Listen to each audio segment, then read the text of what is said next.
জয় রাধে, জয় নিতাই চৈতন্য। আশা করি সবাই খুব ভালো আছেন এবং আনন্দিত আছেন। আমরা ভগবানের কথামৃত শ্রীমদ্ ভাগবতামৃত আলোচনা করছি শ্লোক পর্যায়ক্রমে, যেমন করে আমরা শ্রীমদ্ ভগবদ গীতা আলোচনা করেছি। অবশ্যই আপনারা এতদিন ধরে যারা যুক্ত হয়েছেন, প্রতিদিন ভাগবতামৃত শুনছেন, আপনাদেরকে অশেষ অশেষ ধন্যবাদ, অনেক প্রণাম। কারণ আপনারা ভগবানের বিশেষ কৃপাপাত্র। তাহা এক মুহূর্তের জন্যই আমরা ভগবানের কথা শুনি না কেন, 24 ঘন্টার মধ্যে 1 মিনিট 30 সেকেন্ড যদি আমরা ভগবানের কথা শুনি, ভগবানের জন্যে নিখুঁতভাবে সেই সময়টি প্রদান করি, তাহার মতো আর সৌভাগ্য কিছু হয় না, তাহার মতো আর ওই পরিমাণের সৎকর্ম কিছু হয় না। তাই এই কলিযুগে আমরা অহৈতুকী সৌভাগ্যবান। আমরা আজকে 69তম শ্লোক ভাগবত মহাপুরাণের প্রথম অধ্যায় মাহাত্ম্য কথার আলোচনা করব। এই 69তম শ্লোকে কলি সম্পর্কে আরো কি বর্ণনা দিলেন নারদ মুনি ভক্তি মহারানীকে, তা আমরা জানবো। চলুন প্রথমে শ্লোকটি দেখে নেওয়া যাক। 69তম শ্লোকে বলছেন যে একাকারম কলিং দৃष्ट्वा সারবৎসরনিরসম বিষ্ণুরাত স্থাপিত্যাবাণঃ কলিজানং সুখায় চ।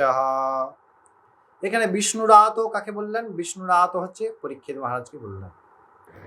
ব্রহ্মরাত সুখদেব ভগবানকে বলা হয় ব্রহ্মরাত, আর বিষ্ণুরাত পরীক্ষিত মহারাজকে। কলির মাহাত্ম্য বলতে গিয়ে নারদ মুনি বলছেন এই আরেকটি কারণে বিশেষ করে কলিযুগে বিষ্ণুরাত অর্থাৎ পরীক্ষিত মহারাজ স্থান দিলেন, যে যাহা অন্য যুগে কঠোর তপস্যা, যোগ সাধনা, ক্রিয়া সাধনা দ্বারা হয় না, কঠিন কঠিন তপস্যার দ্বারা হয় না, তাহা আগুনের সামনে বসে ঠান্ডায় কিছু না খেয়ে বিনা বস্ত্রে হাজার হাজার বছর ধরে তপস্যা করে, ঠান্ডা গরম বর্ষা সমস্ত কিছু সহ্য করে, কোনো আশ্রয় না নিয়ে ফাঁকা আকাশের নিচে দিয়ে তপস্যা করে ফল হয় না।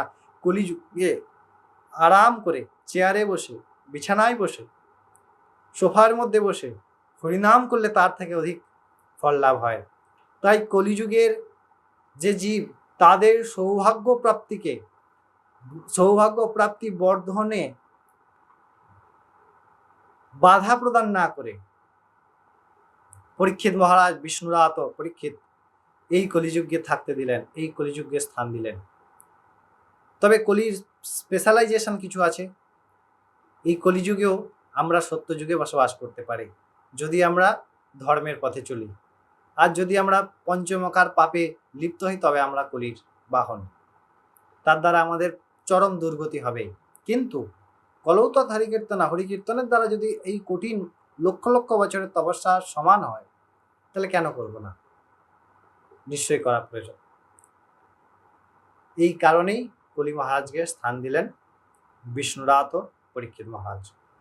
আশা করি এই শ্লোকটি আপনারা বুঝতে পেরেছেন। আমরা পরবর্তী দিন আবার পরবর্তী শ্লোক নিয়ে ফিরে আসবো। ততক্ষণ আপনারা সবাই খুব ভালো থাকুন, আনন্দে থাকুন। জয় রাধে।